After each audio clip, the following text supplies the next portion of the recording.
계속해서 갈라디아서 3장입니다. 15절로 29절 천천히 같이 읽겠습니다.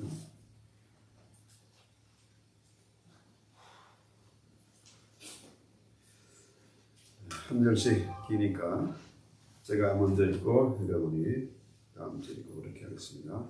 형제들아 내가 사람의 예대로 말하노니 사람의 언약이라도 정한 후에는 아무도 폐하거나 더하거나 하지 못하느니라.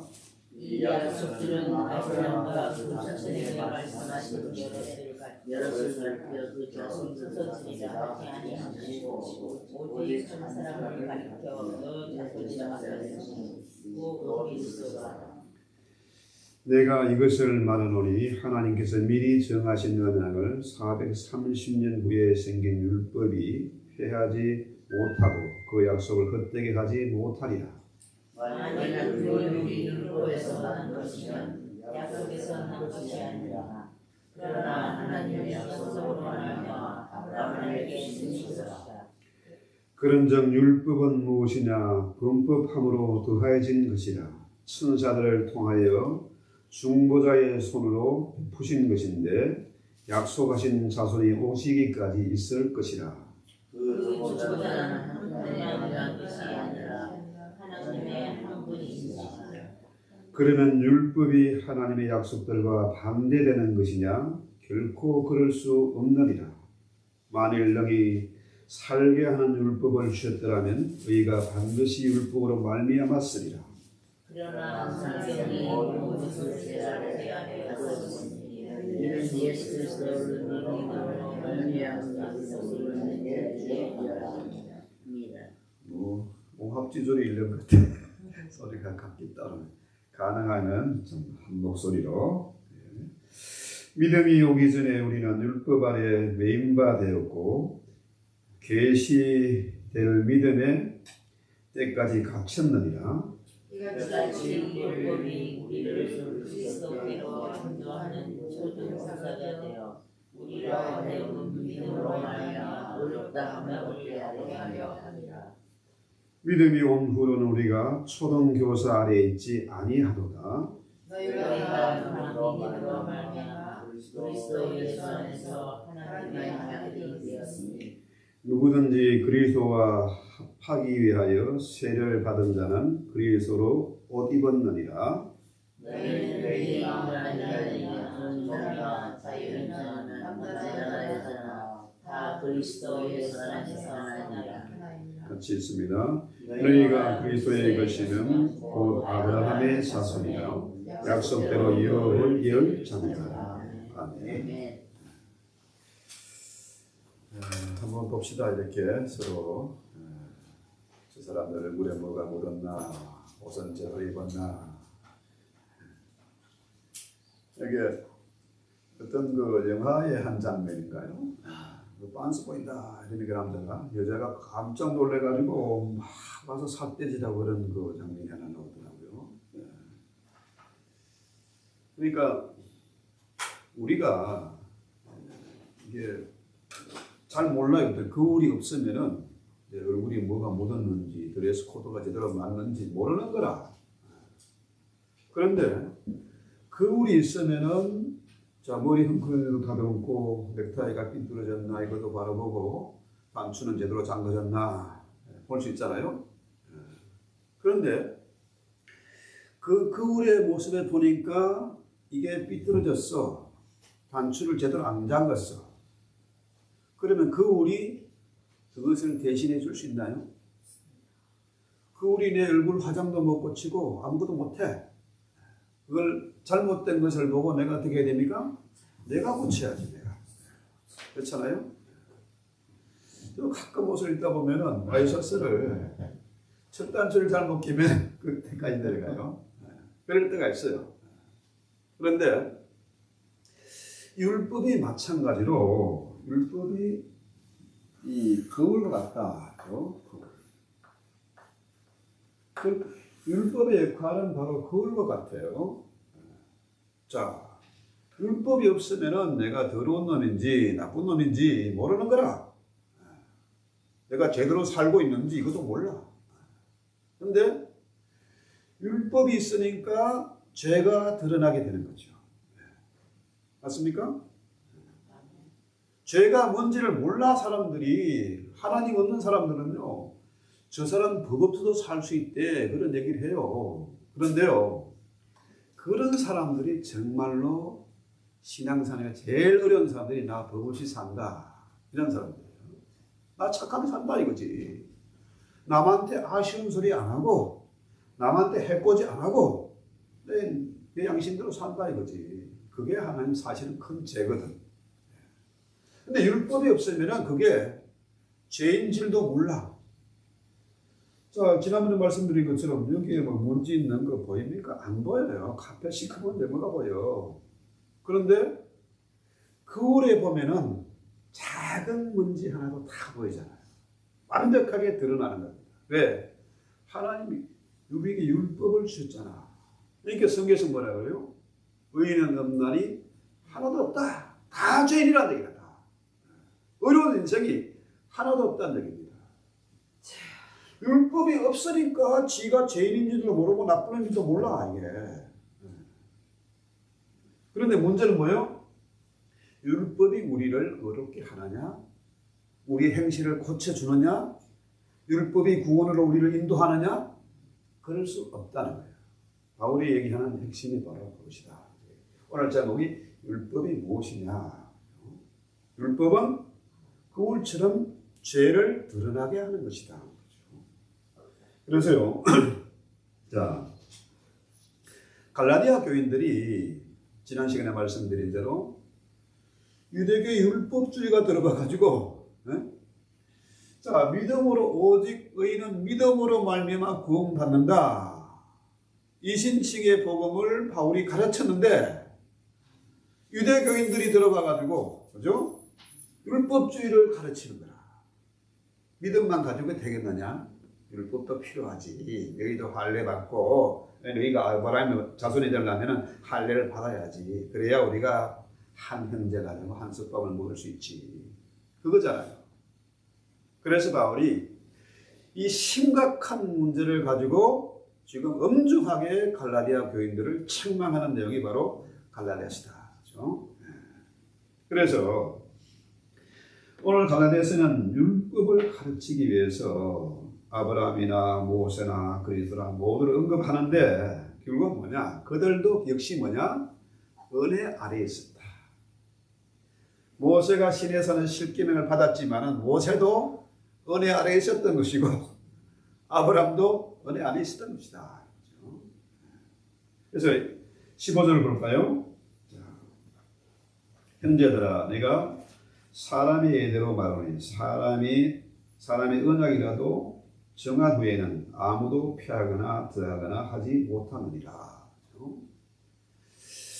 자, 이게 약속이라고 했는데 사실은 언약이죠. 언약. 프로미스가 아니고 커버넌트입니다. 언약이야. 자, 우리가 사람 사이에도 약속을 하잖아요. 그죠? 자, 오늘 몇 시에 어느 식당에 식사 같이 하자. 간단한 식사 약속 아닙니까? 그것도 가능하면은 지켜야 돼.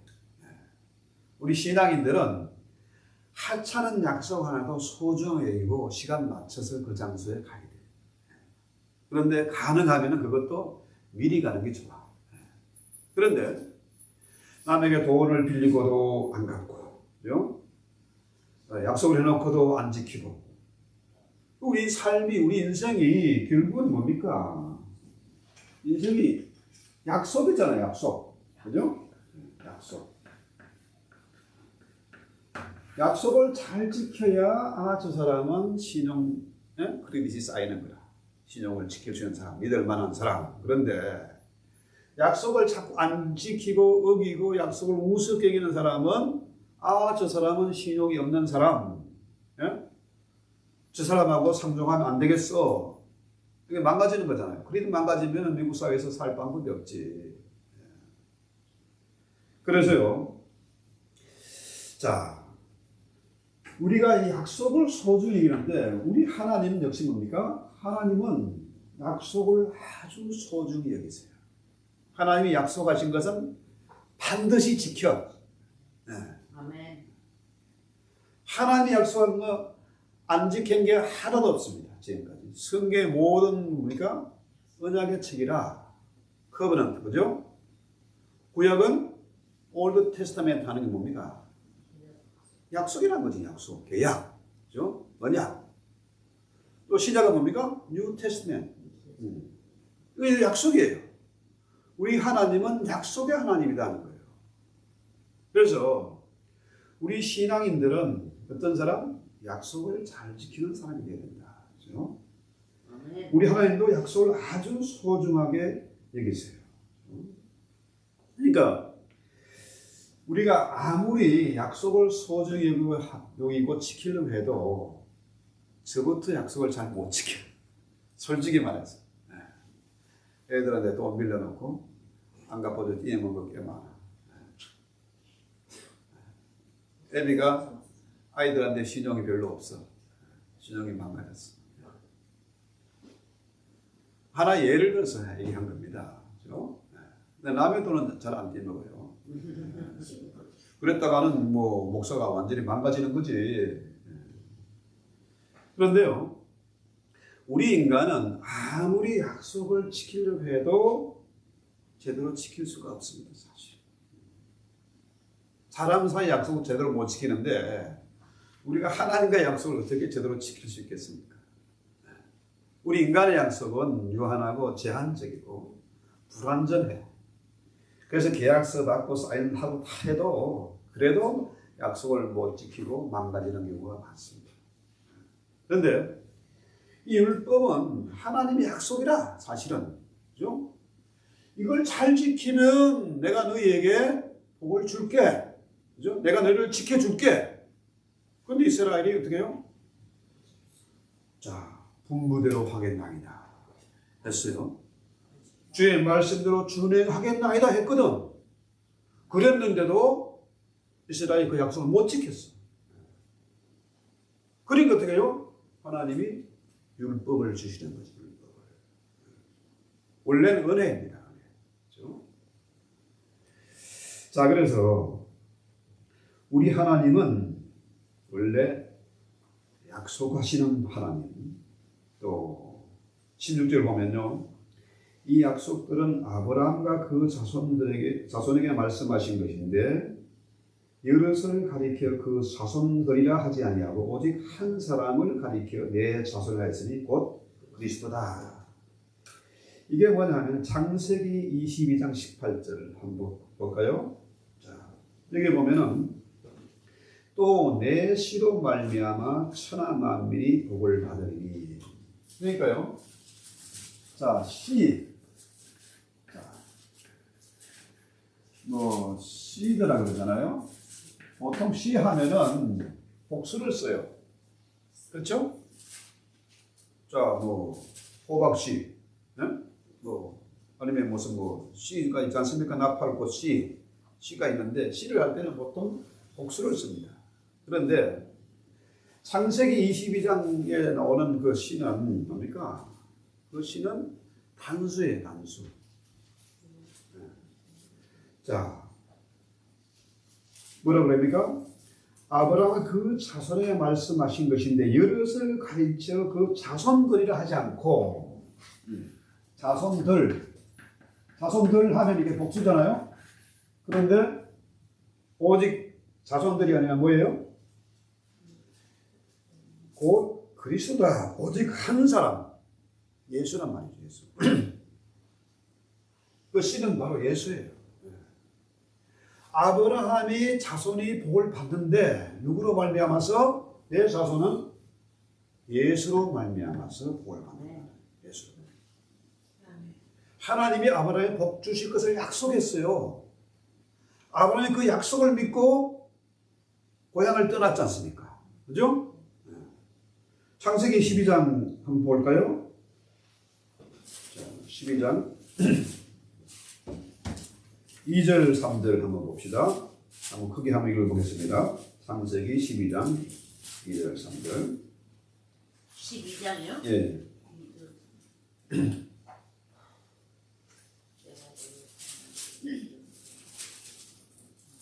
그 빨리빨리 좀 찾아서 누가 읽어보세요.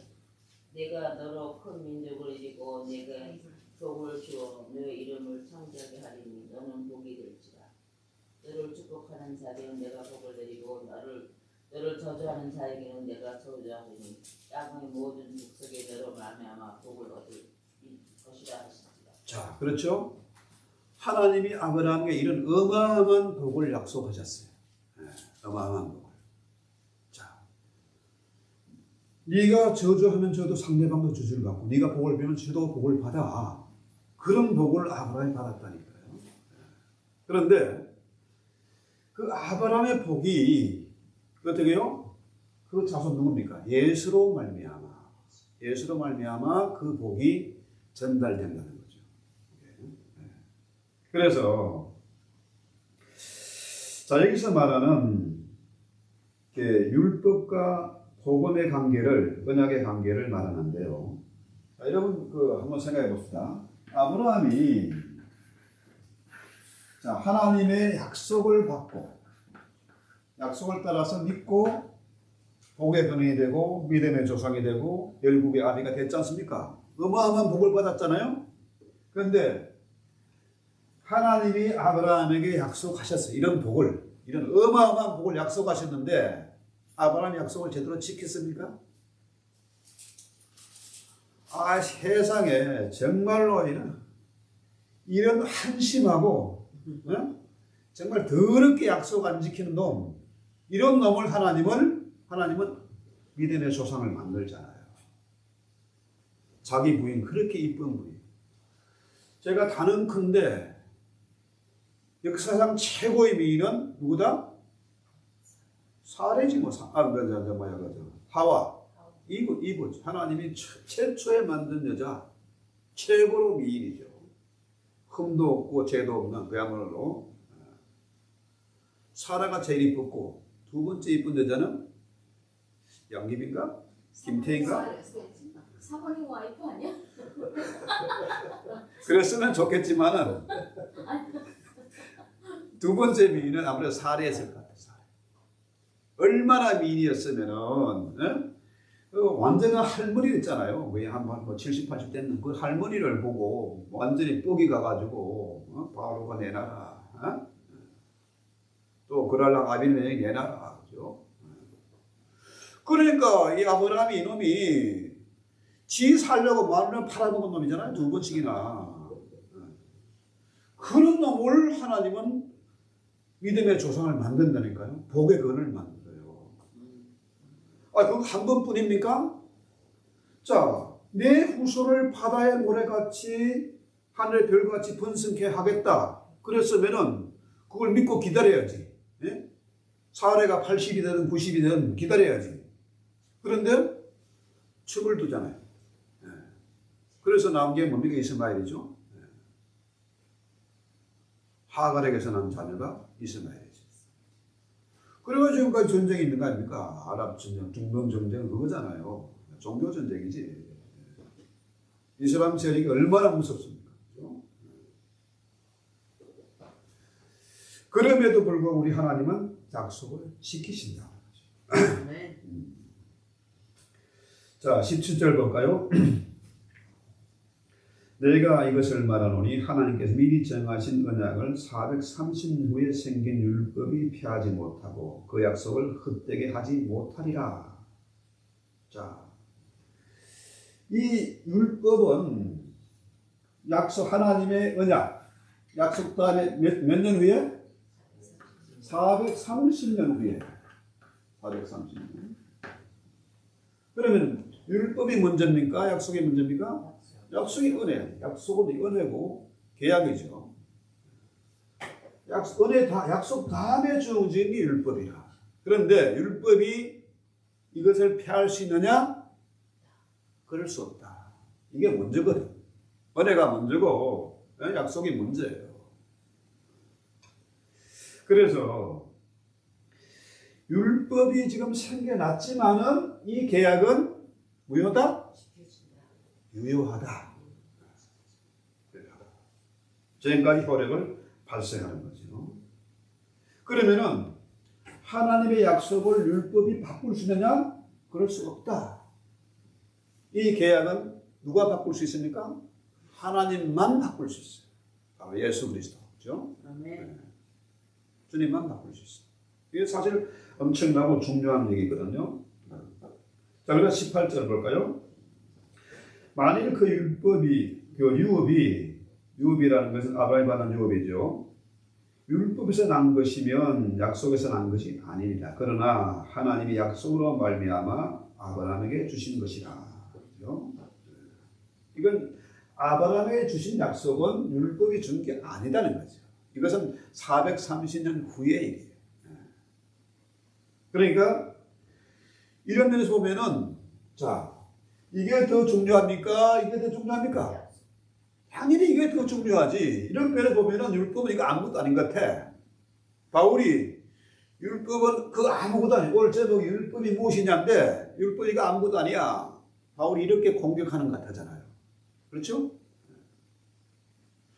자, 이 약속이 중요하지 율법이 아무것도 아닌데 갈라디아 교인들이 왜 다시 율법으로 돌아가려고 하느냐. 이 바보들아, 이 한심한 놈들아.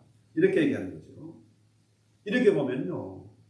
오늘날 우리 교회에게 똑같은 얘기 하는 거 아니겠습니까? 우리가 은혜를 받았어. 하나님의 자녀가 됐어. 그죠? 믿음으로 구원 받는데 교회에 오면은 11조 해야 되고 주일 성수 꼬박꼬박 해야 되고 적어도 봉사하고 헌금 팍팍하고 그래야 교인 대접을 받고 길거리에 있는 홈리스나 휠체어 타고 오신 분 이런 사람들은 무시하고 이러면 되겠습니까? 성찬식을 하는데 세례받은 사람만 성찬하시오. 그것도 사실은 웃기는 거거든. 그렇잖아요? 적어도 집사라면, 적어도 장로라면 저 정도는 돼야지.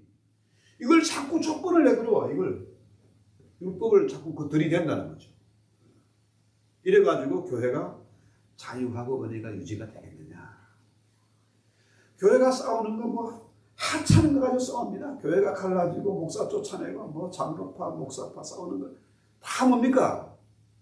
은혜가 아니고 약속이 아니고 이거 가지고 자꾸 분란을 일으키고 싸움을 한다는 얘기죠. 그래서 하나님의 나라 유업이라는 게 결국 뭡니까? 천국이 아니고 천국. 누가 천국에 가느냐? 율법으로 구원 가는 천국 유업을 받느냐? 이거 아니란 얘기죠. 믿음으로. 아멘. 십자가 상 우편 강도도 믿음으로 그놈이 나쁜 짓 했어. 그런데 예수님 만나서 믿음이 생겼어. 네가 오늘 나와 함께 낙원에 있으리라. 어? 자, 살인 강도도 지존파 같은 그런 애들도 전도를 받고 감옥에서 사형수가 전도를 받고 구원 얻었어요. 그 사람들이 교도관들에게 동료들, 제일 감방에 있는 동료들에게 열심히 전도하다가 천국 갔다니까요. 좀 질질 안 싸고. 사형수지만은 당당하게 간수들에게 죄수들에게 전도하고 갔다니까요. 찬송하면서 갔다니까요. 그런데 우리가 저 사람이 좀 형신이 그러지 못하다고 손가락질하고 정죄해서는 안 된다는 거죠. 그 유업이 어떻게 주어졌느냐? 율법이 아니라 하나님의 약속으로 말미암은 것이다. 그래서 아브라함 역시 뭡니까? 이 법을 행위로 구원 얻은 게 아니잖아요. 아브라함이 정말 한심한 놈이거든. 저보다 한참 아래일 거라. 저는 와이프를 얼마나 이뻐하는데. 그런데 아브라함 2번이나 팔아먹었다니까. 첩까지 둬가지고 싸움을 일으켰다니까. 그런데도 하나님은 아브라함을 믿음의 조상으로 만든 그 복을, 그 약속하신 것을 성취하셨다는 거예요. 왜? 하나님은 약속의 하나님이다.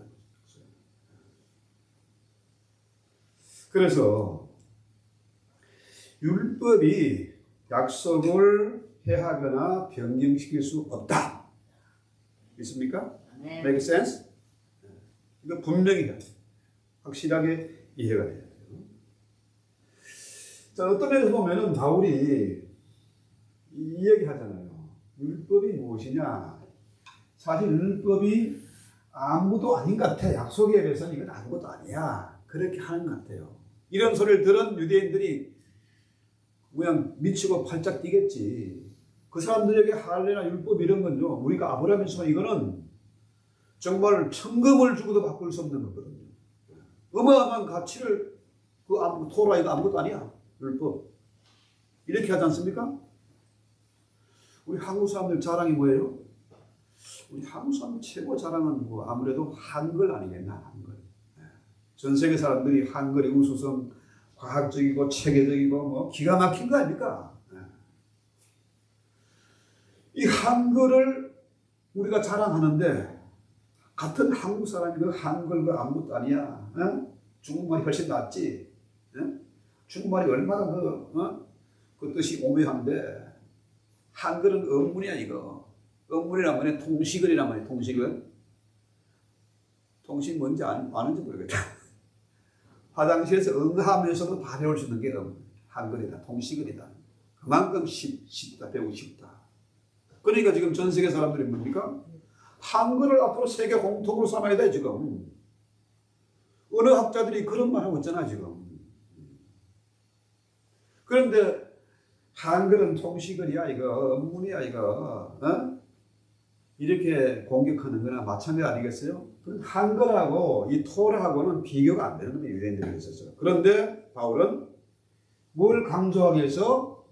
계약 커버넌트를 강조하기 위해서 율법이 무엇이냐 이렇게 얘기합니다. 그러면은 그 율법은 왜 주어졌느냐? 그만 은혜 약속만 있으면 되지. 왜 율법이 주어졌느냐? 아브라함의 약속하신 한 다음에 430년 후에 왜 율법이 주어졌느냐? 왜일까요? 바울의 말 들으면 뭐 율법은 아무도 아닌 것 같은데 과연 율법은 무엇이냐? 저와 오랜 시간을 같이 했기 때문에 다 아는 거죠. 율법은 죄를 깨닫게 하기 위해서, 그렇죠? 죄가 드러나게 하기 위해서. 그래서요, 자, 이 율법이 있기 전에 은혜가 약속이 존재했는데, 자, 율법 이전에 약속이란 말은 아까 말씀드렸죠. 은혜나 마찬가지, 은혜. 율법은 곧 은혜예요. 약속은 은혜다. 그렇죠? 은혜가 있었는데, 자, 이전에 이스라엘이 율법을 받기 전에 뭡니까? 애굽에서 종살이하다 나올 때 저기 뭐 잘한 게 있습니까? 하나님께서 은혜로 바로를 굴복시키고 끌어냈어요. 하나님 은혜로. 율법이 아니거든요. 그 다음에 홍해를 건넜어요. 은혜로. 광야 40년 동안 하나님이 이스라엘을 책임졌어요. 맨날 원망하고 불평하고 짜증나고 별짓 다 하지 않습니까? 우리를 뭐 광야에서 말라 죽이려고 하느냐, 고기 죽이려고 하느냐, 애굽에 가면 고기가 있는데 원망하고 불평했거든요. 자, 홍해의 감격도 잠깐이고 불과고 석 달도 안 돼서 이스라엘이 원망하고 불평했거든요. 그래서 주어진 게 뭐냐? 율법이에요. 시내산에서 천둥과 번개 가운데에 율법, 십계명이 내려왔지 않습니까? 자, 천둥, 번개 한번 상상을 해볼까요? 깜깜한데 그냥 천둥 꽉 치고 번개 번쩍하고 그건 뭡니까? 두려움이잖아요, 두려움. 그죠? 심판. 저 어릴 때 천둥, 번개에서 너무너무 무서웠어요. 벼랑맞지 않을까. 근데 조지에 오니까 여기는요, 천둥, 번개가 더 소리가 너무 어마어마해요. 이게 완전히 뭡니까? 산이 없고, 완전히 호라이즌 아닙니까? 수평선이 다 있으니까, 지평선이 있으니까. 꼭 바다에서 달을 보는 것처럼 달도 크고, 번개가 내려오는 것도 한국에서는 요만큼 보이는데, 여기는 산이 없으니까 이렇게 내려오는 거지. 너무너무 무서워요. 자, 율법이라는 건 뭐냐? 결국 심판입니다, 심판. 죄로 말미암아서 심판입니다. 죽음이에요, 죽음. 그런데 구약 시대에 율법을 어기면 죽음인데 어떻게 했어요? 내가 죽는 게 아니고 양이나 염소를 갖다가 대신 죽였어. 짐승을 대신 죽였어. 그럼 율법도 사실은 어렸잖아요. 내가 잘못해서 내가 죄를 지어서 죽을 죄인인데 나를 죽이지 않고 하나님은 짐승을 대신 죽이게끔 한 거야. 짐승에게 죄를 전가시켜가지고 짐승을 대신 죽여서 제사를 지냈지 않습니까? 그런데요, 지금은 은혜 시대입니다. 주님이 오셔서 은혜 가운데 우리가 살고 있어요. 율법 시대는 지나갔습니다. 한 1500년 동안 지나갔는데, 자, 은혜, 약속, 만세다. 근데 사실 주님의 말씀 뭐예요? 자, 율법은 짐승을 대신 죽였어요. 그런데 은혜 시대는 뭡니까? 누가 죽어야 돼? 내가 죽어야 돼. 내가. 나로 했어요. 자, 어떻게 죽습니까? 바울이 고백한 대로 내가 그리스도와 함께 십자가에 못 박힌다. 그런즉 이제는 내가 사는 것이 아니라 안에 예수가 사는 것이다. 내가 죽어야 되는 거야. 짐승이 대신 죽는 게 아니고 내가 주의 십자가와 함께 더불어 죽어야 돼. 슬쩍 죽으면요, 이거 얼마나 고통스러운지 몰라요. 그 전쟁 영화는 이름만 보면 참 감동입니다. 동료를 구하기 위해서 생명을 걸고 웃고 뛰고 한 보면은 진짜 전쟁 영화는 감동이 있어요. 드라마 보면 가끔 저거 보는데요. 저 어릴 때 그 태평양 전쟁 책 이만큼 되는 것도 어릴 때 다니고 초등학교 다닐 때. 감동이에요. 저 퍼시픽이라는 영화 전쟁 다큐멘터리 보면요. 그 2차 대전 때, 태평양 전쟁 때 미군들이 얼마나 많이 죽었는지, 그죠? 그 빛 속에서, 그 진짜 뭐 기가 막히죠. 그런데요, 제 동료가 고통 속에 울부짖고 하면 어때요? 할 수 없이 총으로 다 죽이고. 너무너무 고통스럽니까? 제발 나 죽이고 하라는 거죠. 사성 이제 사냥꾼이 곧 다 보지 않습니까? 헌팅 시즌이 왔는데 사슴 쏘는 총은요, 이런 작은 총으로는 쏘면 안 된대, 법으로.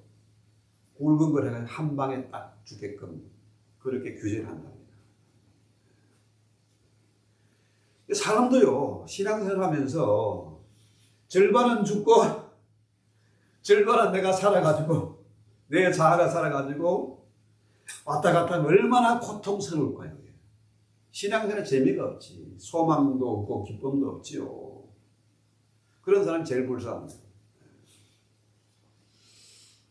내가 완전히 죽고 내 안에 예수가 살아야 된다는 거죠.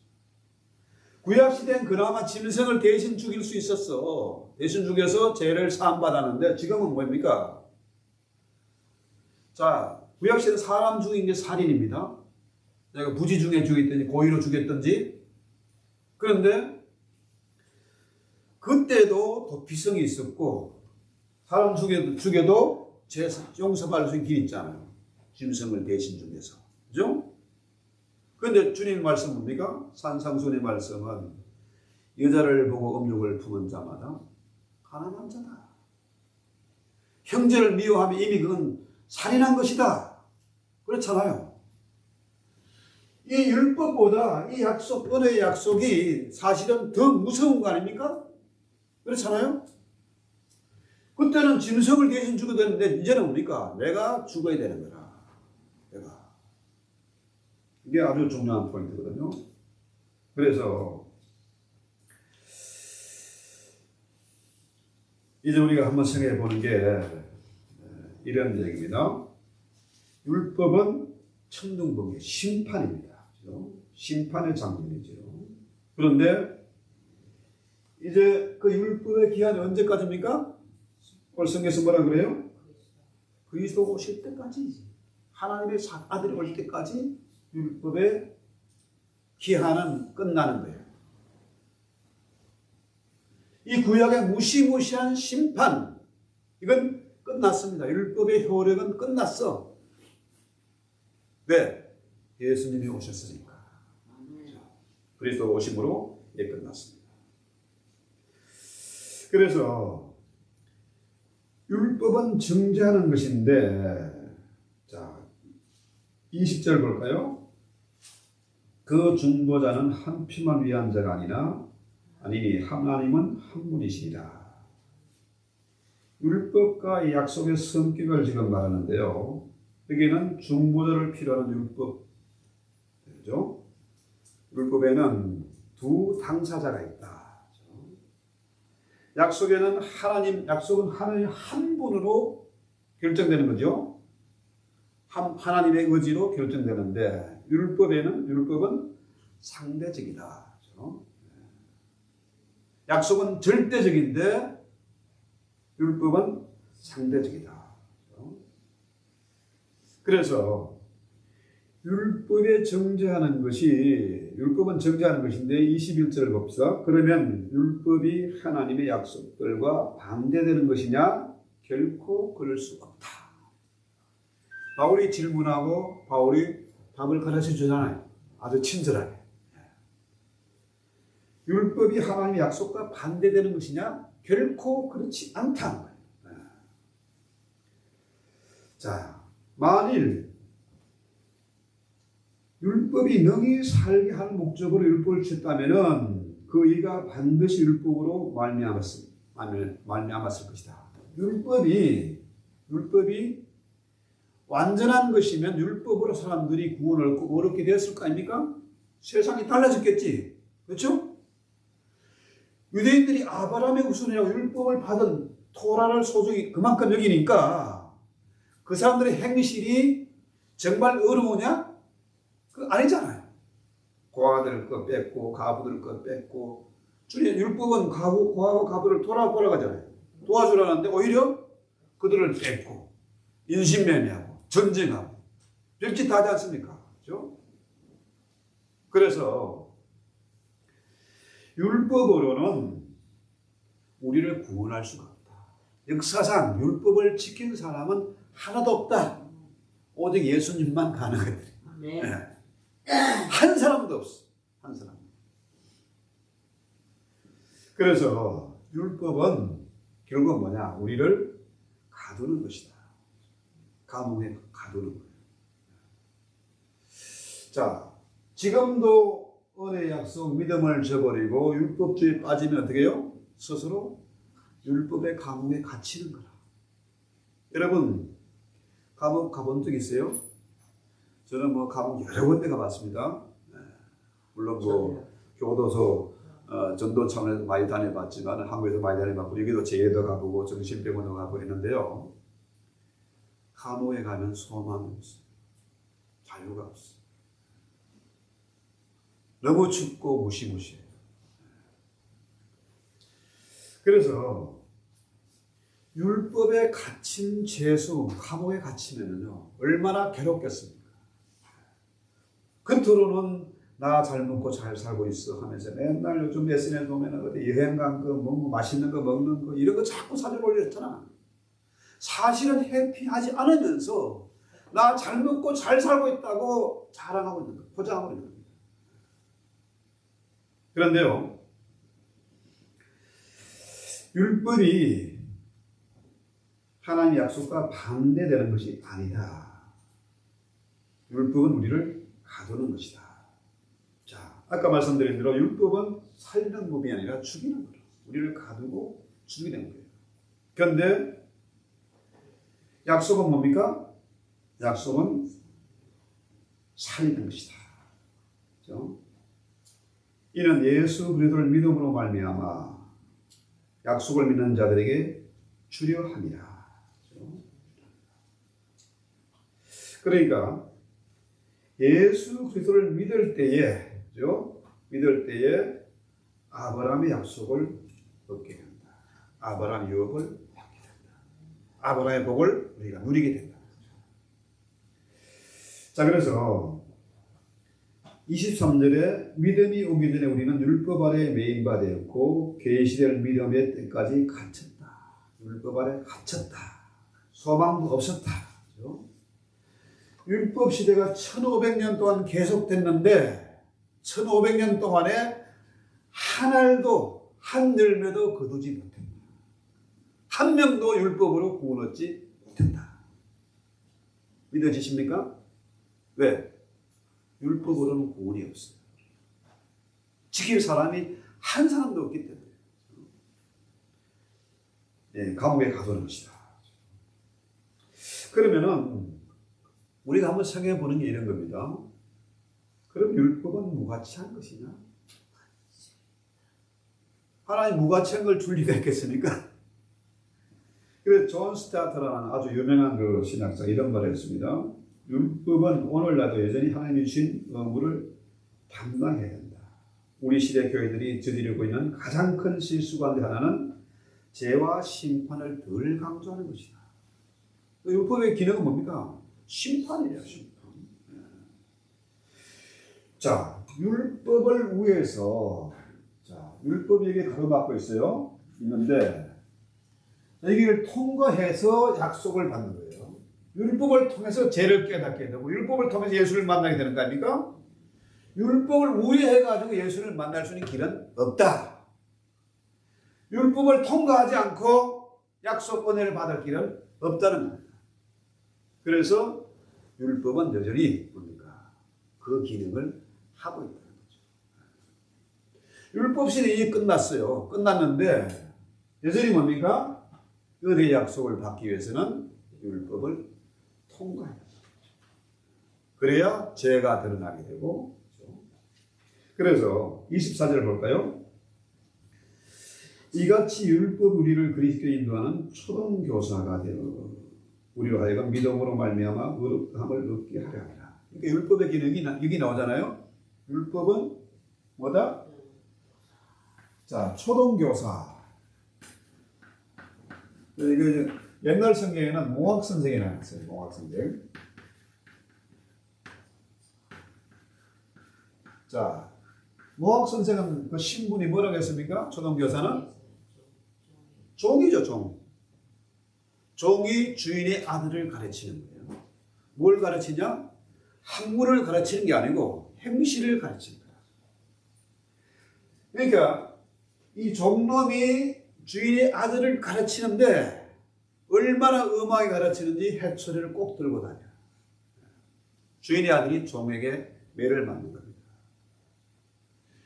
이 행실을 똑바로 가르쳐야 이게 인간답게 살거든요. 싸가지가 있게 되는 거죠. 요즘 갑질하는 사람들, 재벌 자녀들, 뭐 정치인 자녀들, 이런 아이들이 사고치고 대형교회 목사 사고치고 그거 뭡니까? 이게 안 돼서 그래 이게. 어릴 때 해초리로 아이들을 가르쳐야 되는데 이거 제대로 안 가르쳐 놓으니까 애들이 망나니가 되는 거죠. 그래서 이런 아이들을 해초리로 엄하게 가르치는 게 바로 초등교사다. 몽학 선생이 한 거예요. 그래서 예수님 당시에는 어떤 게 있었는가 하면 당시 로마 사람들은 성년의 표시로 예복을 입혀주었습니다. 양복함을 이제 제대로 오대하게 딱 맞춰주는 거죠. 자, 25절을 볼까요? 믿음이 온 후로 우리가 초등교사 아래에 있지 아니하도다. 너희가 다 믿음으로 말미암아 그리스도의 손에서 하나님의 아들이 되었으니 누구든지 그리스도와 합하기 위하여 세를 받는 자는 그리스도로 옷 입었느니라. 자, 이제 이 초등교사에게 이 어린아이가 주인의 아들이 가르침을 받았어. 제대로 훈육을 받았습니다. 엄격하게 매맞으면서 훈육을 받았어. 이제 뭡니까? 성인이 된 거예요. 12살이 된 겁니다. 유대식으로 말하면은 12살이 되면은 새 옷을 딱 입혀주는 거예요. 이게 바로 그리스도로 옷을 입는 것이다. 그럼 이제 뭡니까? 이제는 내가 이 지겨운 이놈 이제 간섭 안 받고 매 안 맞고 이제 나는 자유인이다. 나는 이제 성년이다. 나는 프리맨이다. 지금도 유대인들은 12살에 성년식을 하지 않습니까? 그러니까 오늘날 제가 이거 스쿨버스 이렇게 우리 아이들 공립학교 다니면서 스쿨버스 타고 다녔잖아요. 초등학교 때부터 다니면은 12년을 타고 다녀야 돼요. 12년 그 노란 버스를. 13년. 응? 13년. 13년? 13년. 그러니까 애들이 발각이 나는 거야. 지겨운 거란 스쿨버스, 노란 버스 보기만 해도 싫어.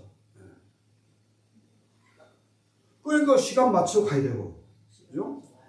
또 지금 어릴 때는 부모가 딱 대기하고 있어야 되고, 아주 이게 얼마나 힘든지 몰라요. 그러니까 애들이 하도 발각을 뜨니까 차 안에서, 이거 보세요. 스쿨버스 기사를 맨날 모집해, 맨날 모집.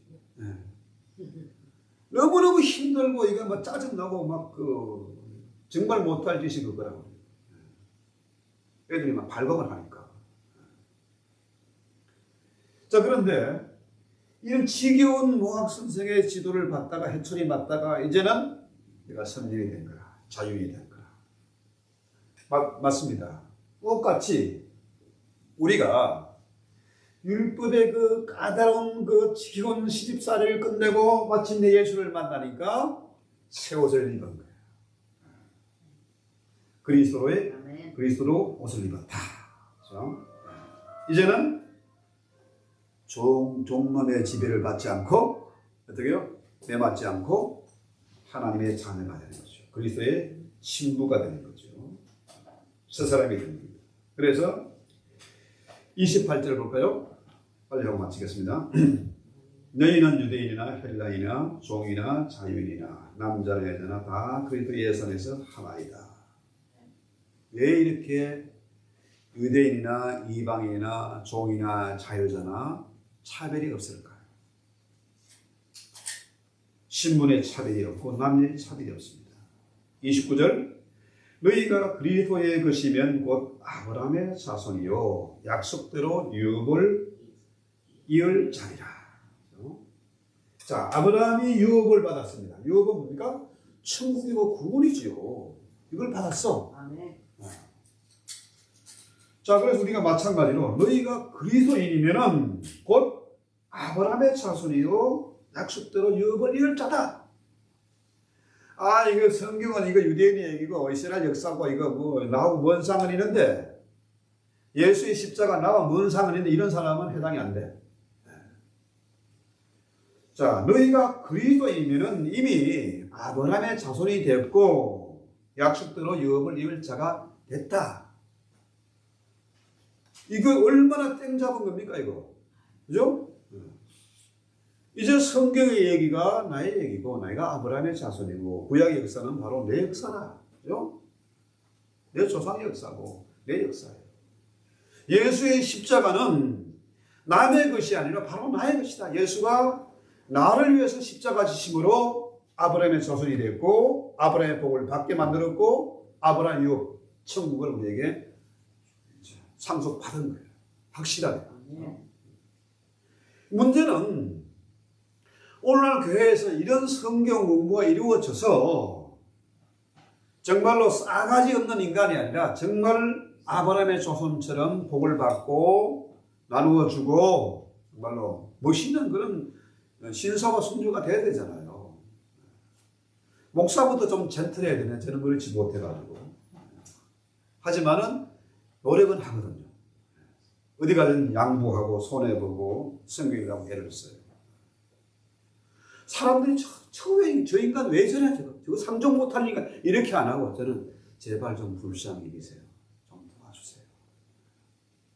어디 가나 저는 그렇게 사람들이 긍고를 합니다. 정말 싸가지 없는 인간들이 있어요. 제가 너무너무 머리 아파가지고 이거를 그냥 죽이기가 삽니다. 그래서 그때 전화기 잊어버렸잖아요. 하도 싸가지 없는 놈들을 만나요. 그러면서 지가 목사고 지가 제일 어렵대. 좀 환장 노릇이죠. 그런데요. 자, 28절 너희는 유대인이나 헬라인이나 종이나 자유나 남자 여자나 다 그리스도 예수 안에서 하나다. 창세기 12장 3절 말씀대로 우리가 아브라함의 자손이 됐잖아요. 아브라함의 자손이 어떤 복을 받습니까? 땅의 모든 민족이 너로 말미암아 복을 얻을 것이다. 복 받는데 차별이 없다. 남녀노소, 피부 색깔, 인종 차별이 없다는 거예요. 아브라함이 나하고 무슨 상관이 있는데 자, 우리는 율법을 통과해서 마침내 예수를 만났어. 약속을 받았어. 유업을 받았어. 그러니까 그 아브라함의 복이 바로 내 것이 된 겁니다. 내가 저 사람에서 복을 빌면 저 사람이 복을 받고 저 사람에게 내 저주하면 저놈이 저주를 받아. 엄청난 거 아니에요? 우리 식으로 말하면은 창세기 12장 2절 너는 복이 될지라. 창세기 12장 2절. 이 말을 우리말로 바꿔놓습니까? 너는 완전히 복덩이야. 너는 복덩이. 내가 복이니까 내 피는 사람이 복을 받아. 들어가도 복을 받고 나가도 복을 받아. 이게. 자, 나 한 사람 때문에 주변 많은 사람이 복을 받는 겁니다. 왜? 내가 복덩이니까. 그 복 자체가 너는 복 자체가 될 것이다. 그래서요. 저는 나이가 먹고 뭐 남들에게 꼰대 소리 들은지 모르지만은 성경을 미련하게 믿습니다. 왜? 성경대로 믿으면 되잖아. 나는 복덩이야. 나는 복 자체야. 나는 복의 근원이야. 그렇죠? 그래서 우리는 복을 나눠주고 나 때문에 이웃이 복을 받고 개들도 복을 받고 그래야 되지. 나 때문에 사람들이 스트레스 받고 손해보고 몸을 뒤집어 쓰면 되겠습니까? 이거 안 하려고 그래. 그래서 이것이 우리 신앙인의 정체성입니다. 자, 그러면 한번 오늘 말씀을 우리가 수요 예배니까 수요 예배는 좀 자유롭게, 그죠? 주일날 설교에서 못할 얘기도 할 수 있잖아요, 그죠? 자, 오늘 말씀을 통해서 도전이 되는 것에는 한마디씩만 좀 돌아가면서 한번 해봅시다. 자, 우리 추장로님부터. 저는 저 은혜 약속을 믿기 때문에 네. 항상 즐겁고 편해요. 평강이 그 비밀이 있죠. 그러니까. 그래서 믿기 때문에. 네, 믿음이 참 저는 추장로님 보면 늘 해피해요. 네. 자, 다음 또 우리 옆에 있는 사모님. 네. 오늘 도전되는. 저도요 정말 하나님을 믿고 나서는 정말 내가 성령 받고 그랬거든요. 그래서 너무나 하나님한테 감사하고 지금도 살면서 감사하는 마음으로 살고 있습니다. 그리고 너무나 행복하고 너무나 편해요. 할렐루야. 얼굴에 나타냈어요. 편하다고. 네. 자, 옆에는 웃고 있는 우리. 저도 똑같아요. 네. 나도 믿고 미투. 너무 뒤에서 웃고 계신 우리 장로님. 주는 그리스도시여 살아계신 하나님의 아들이십니다. 예수 그리스도께서 십자가에 못 박혀 죽으시사 그 피로 우리의 모든 희생의 죄를 사하여 주시옵시고 우리를 영생의 길로 인도하여 주심을 감사합니다. 아멘. 네, 아주 그냥 설교까지 다 해주시고. 네. 우리 강정아 스님. 네? 뭐 말씀을 통해 도전되는 거 아니면 뭐 느낌 같은 거. 미투? 자, 우리 뒤에는 우리 강예설 선생님. 저도 깨워서 못 들어요. 아, 말 된다. 최고의 자, 우리 박 집사님. 네, 뭐 저도 뭐 은혜의 약속을 믿어서요. 네. 제가 항상 힘들 때마다 하나님을 생각하면 아멘. 네, 이해한 거고요. 우리 최 목사님도 한 말씀. 네, 오늘의 말씀은 우리가 이제 간단하게 저는 이렇게 요약했습니다. 약속으로부터 율법으로부터 다시 은혜의 약속으로부터 통하여서 우리 구원을 받는다. 이것이 우리 공식 구원의 공식이죠. 그래서 오늘 말씀에 딱 따라오는 이런 공식이 있어서 정말 우리가 인간으로 죄인 인간으로서 이 약속과 율법을 통해 또 은혜의 약속을 통해서 우리가 다 구원을 받은 것을 저는 이것을 너무 감사합니다 생각합니다. 마지막으로 우리 오인숙. 네, 저도 하나님의 약속을 믿고 살아가다 보면 언젠가 우리도 하나님께서 내리신 큰 축복, 아브라함에게 준 큰 축복을 우리도 받은 분도 계시지만 또 그것을 느끼지 못한 분들은 꼭 그 약속을 믿고 살아가다 보면 좋은 날이 오리라 믿습니다. 이미 받은 겁니다. 누리기만 하면 되는 거예요. 자, 우리 찬송하고 기도합시다. 자, 438장 내용을 연습이로 찬송하고 기도합시다. 주님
주님의 그 약속의 말씀을 우리가 믿고 기도합니다.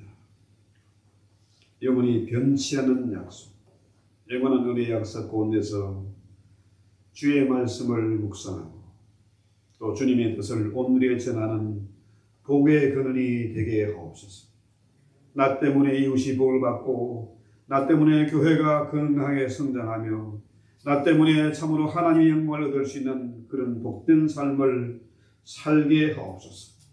이 약속의 말씀을 주님 오실 그때까지, 주님 앞에 가는 그날까지 늘 말씀을 묵상하고 기도하고 말씀의 인도함을 받게 하옵소서. 예수님의 이름으로 기도했습니다. 아멘. 하늘에 계신 우리 아버지, 이름이 거룩 여김을 받으시오며 나라의 임하옵시며 뜻이 하늘에 같이 땅에 소이루어지이다. 오늘날 우리에게 영원히 양식을 주옵시고 우리가 우리에게 죄 전자를 사해 준 것 같이 우리 죄를 사해 주옵시고 우리를 시험에 들게 하지 마옵시고 다만 악에서 구하옵소서. 나와 근세와 영광이 아버지께 영원히 싸웁니다.